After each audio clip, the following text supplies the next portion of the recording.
Good morning, New Hope. Happy resurrection morning. And it is good to see everyone this morning. I know that people have been looking for another update as what we're going to do. We have people up here getting ready, and man, what a beautiful morning. Um, man, I'm just amazed at the glory of God. You think about what this morning is, and think about the significance of this morning. We don't just celebrate um, the fact that Jesus Christ died and rose. That is the event that allows us to be in the family of God, to be in personal relationship with the Lord. It's a beautiful thing. So I would like to make the announcement about what we're going to do. We've been talking about it, and I want to talk about why we are doing drive-in church in the first place. Why we decided to do drive-in church in the first place. Um, some of you will remember when we decided to do that.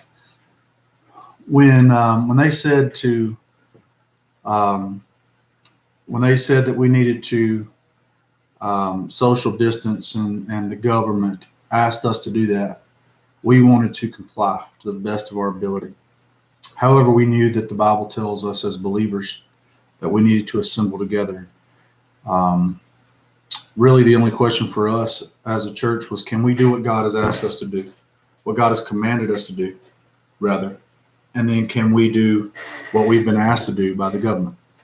And we said, yes, we can do that. We can meet together out here, and and not come in that not break those social distancing rules.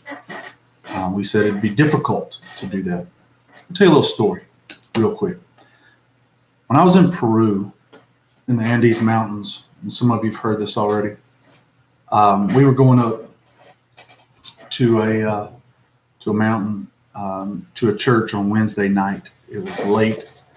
We had tried to figure out how to get our team up there, and so they said, "Well, we'll carry get a taxi," which ended up being a little Yugo. I don't know how many of you remember a Yugo. It's smaller than a Pinto, just a little bitty car. We were smushed in this car to go to a church service up on top of this mountain. Billie Jean and I had climbed this mountain, and we had attempted to climb the mountain anyway. We didn't make it. And anyway, we were on our way up there, going up these switchbacks. We saw these two little lights coming up at the top of this mountain, and they came up into the road. So we stopped to see who it was, and it was this older couple. They were in their late 80s, mid to late 80s, and they came up onto the road. And we asked them what they were doing. They said they were going up to the village where we were going. So we piled them in on top of us. I mean, we had arms and legs sticking out everywhere. As they got in, we asked them why they were going. It was dark, and why they were going so late. They said it's church night. I was like, whoa. It's church night. We had talked about this morning whether or not we would just cancel the service since it's rainy and stormy, and just do live stream. I think, I don't think it's much for us to inconvenience ourselves. Fact of the matter is, I think it's a healthy Christian thing. This morning at 11, if it's a tornado, if it's a storm or whatever, and again, listen, we're not trying to badmouth what any other church is doing. We're not trying, and I'm not criticizing you if you don't show up. I'm just saying that in the Christian life, it's not a bad thing for us to inconvenience ourselves. We're going to have services at 11 o'clock. And why? Because, again, the gathering of believers is not what we do as a church. The gathering of believers is who we are as a church. it in the resurrection of Christ, this whole us, he made us something that we could not be by ourselves. The resurrection of Christ is this beautiful thing that allowed us to be transformed and become something else. We are this ecclesia, this assembling of believers. At 11 o'clock, if you can make it, we'll have the drive-in church back here, and be safe. You know, we've said that during this whole time during the quarantine. We say it during the storm. But we will be assembling together at 11 o'clock. So if you can make it, we'll see you here. We love you guys. Again, if we can help you in any way, you let us know. But we're looking forward to it, man.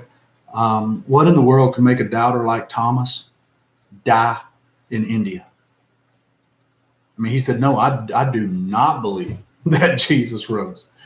And he saw him, and he ended up dying a martyr's death. What could turn James, his brother, from a skeptic to a disciple who would follow him and die?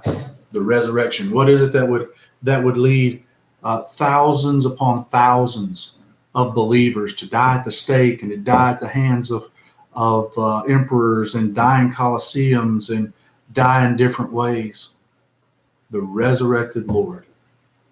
What is it that would cause me to do things even when it would be easier to do it a different way? Same thing today. The resurrected Lord. So today at 11 o'clock, we will be having the drive-in service as per usual. So we're looking forward to it. We may have to do it differently depending on what the weather is, but we will be doing it. And we're excited to do what God has us to do. So we love you guys.